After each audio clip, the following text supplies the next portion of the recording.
Hello students, welcome to our channel. Today we are going to study metals and non-metals NCERT exercise. Here we see question number 1. Which of the following pairs will give the displacement reaction?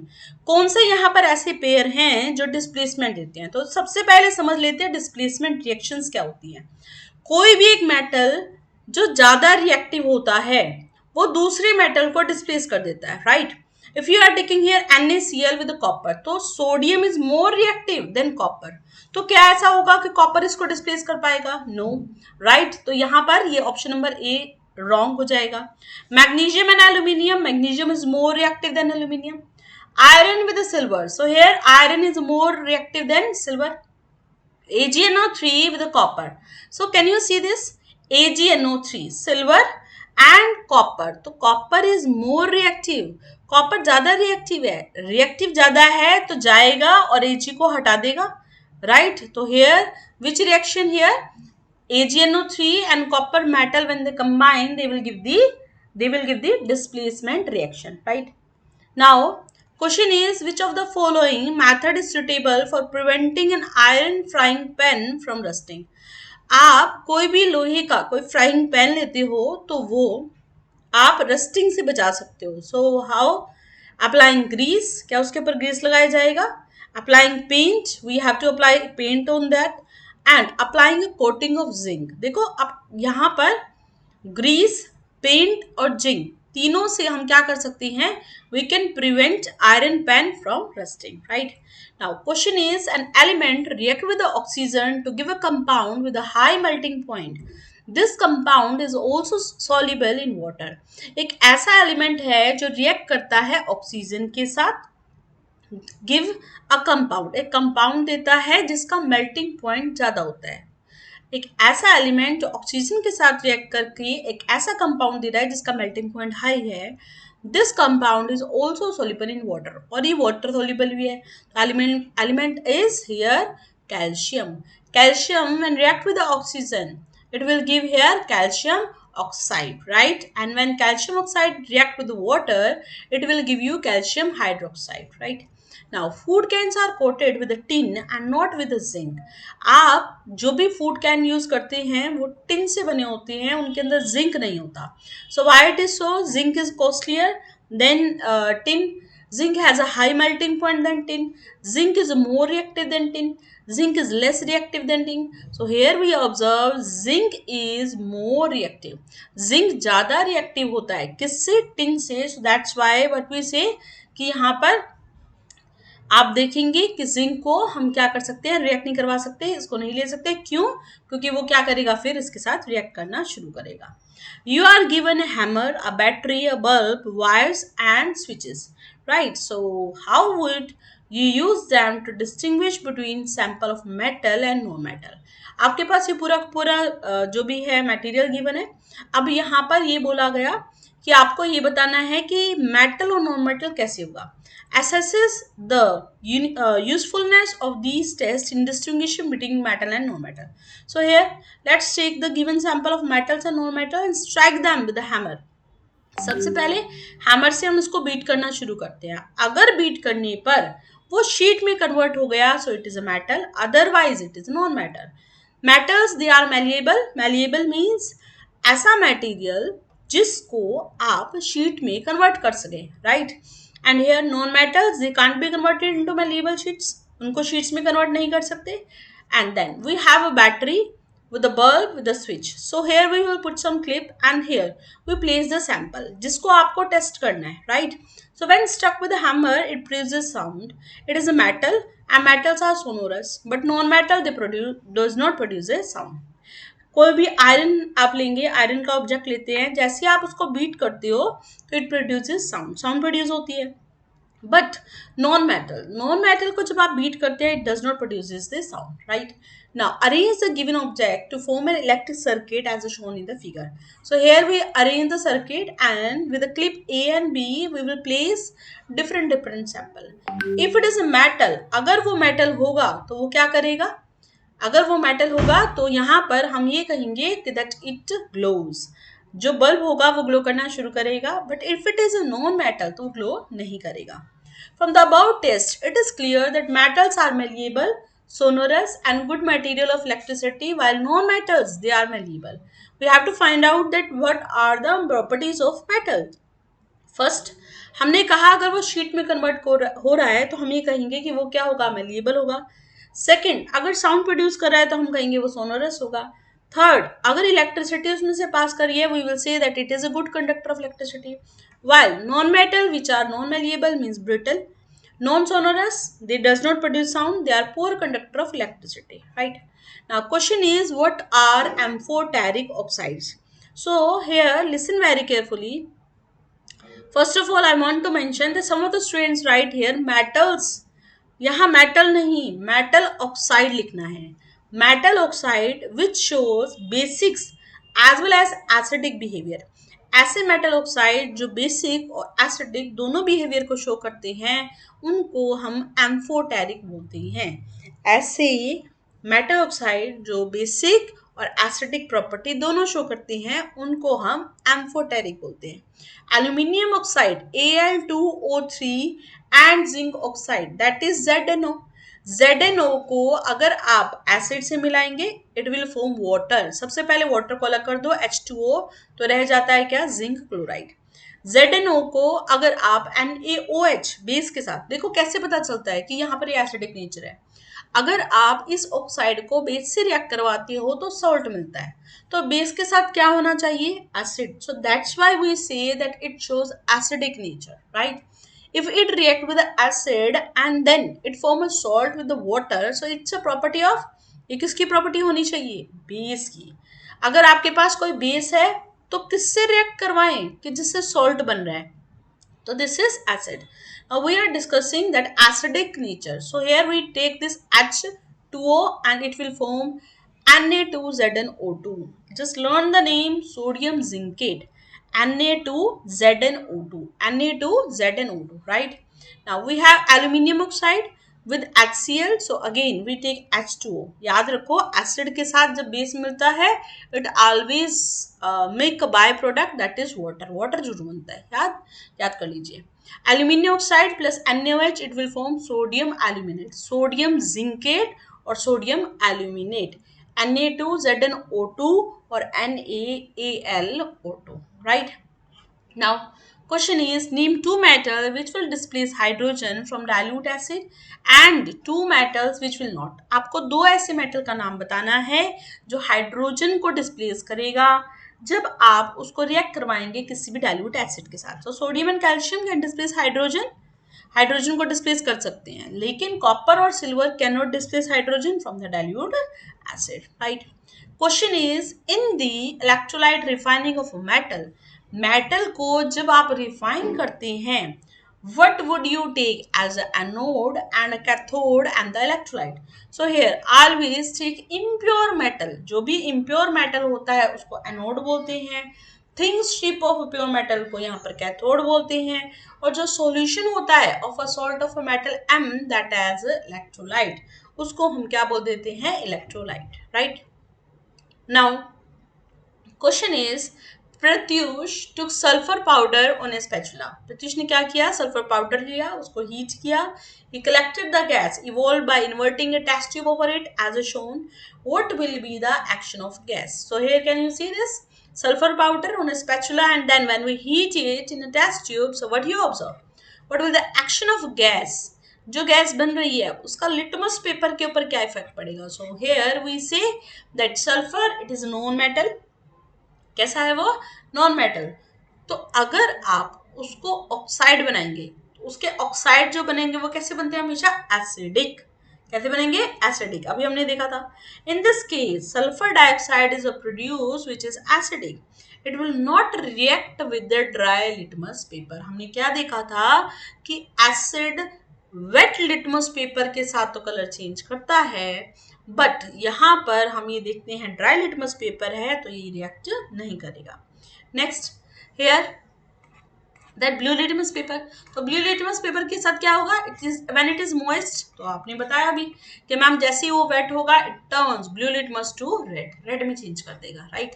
Now the next part of it is here, write a balanced chemical equation for the reaction taking place. So what we are doing, sulfur लिया हुआ हमने, sulfur dioxide plus water and it will give you H2SO3.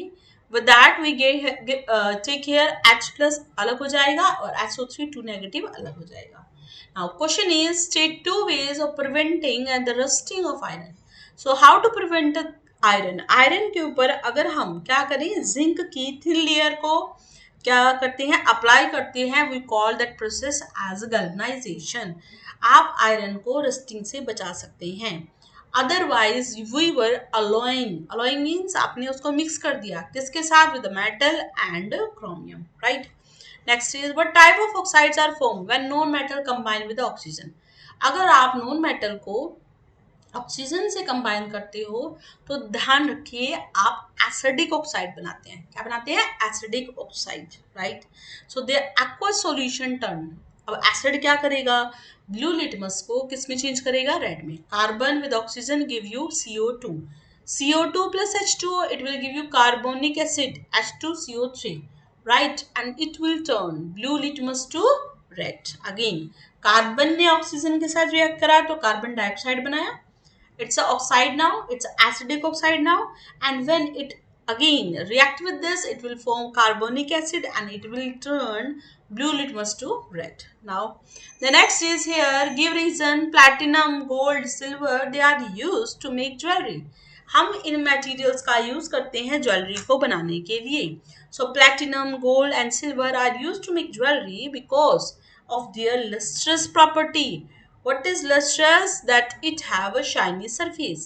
They are high resistant to the corrosion. आपने देखा है कभी gold की जो chain होती है उसका कलर चेंज हो जाए? Not possible, right. सबसे पहले तो वो रिएक्ट ही नहीं करती, ठीक है. दूसरा, कभी आपने देखा है कि जो गोल्ड होता है वो अगर आपकी मदर कोई भी वियरिंग करती है तो वो आसानी से नहीं टूटता, राइट. तो इट मीन्स यहाँ पर हम कह सकते हैं कि that it has a corrosion resistance property. Although they have a high malleability, right, and ductility, आसानी से उनको हम कन्वर्ट कर सकते हैं, बिल्कुल.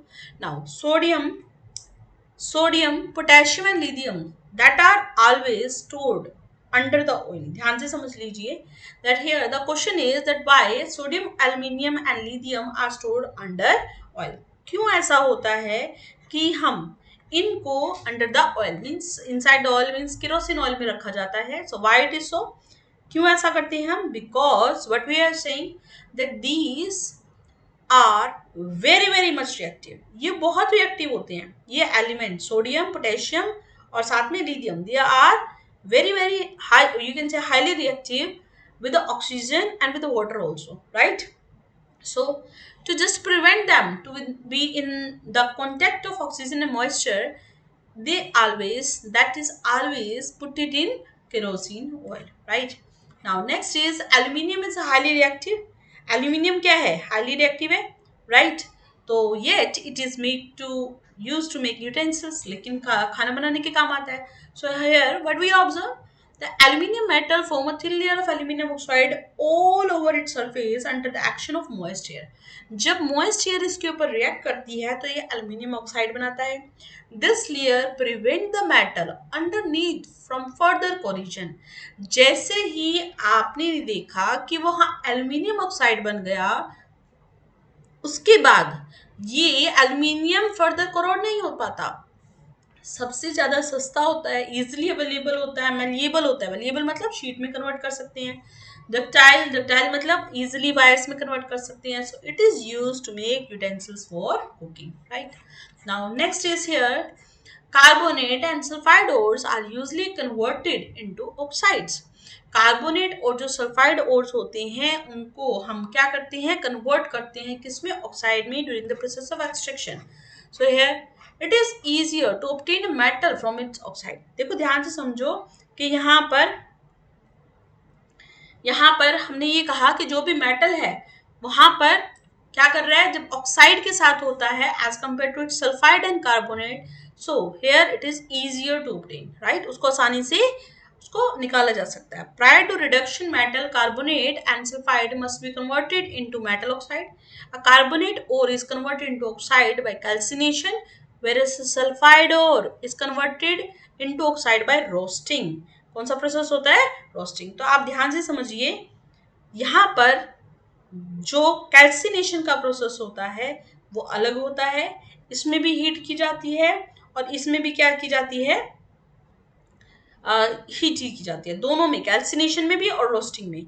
यहाँ पर आप ये देखते हैं कि जो भी प्रोसेस होता है उसमें हीट ही होती है, बट यहाँ पर हम ये कहेंगे कि एक में एयर का अमाउंट लिमिटेड कर देते हैं और एक में एयर का अमाउंट ज्यादा कर देते हैं। तो roasting is a process in which we have excess of air, and here in the calcination we say that we have here different amount of air, right? It have a limited air, so that's why, right? Now next is here, you must have a seen tarnished copper vessel being cleaned with the lemon or tamarind juice. Explain why these source substances are effective in cleaning the vessel. So here, what's the question? You must have seen tarnished copper vessel being cleaned with lemon. आप देखते हो जो copper का vessel होता है उसको lemon से हम साफ करते हैं, टैमरिंड जूस से साफ करते हैं, इमली के पानी से।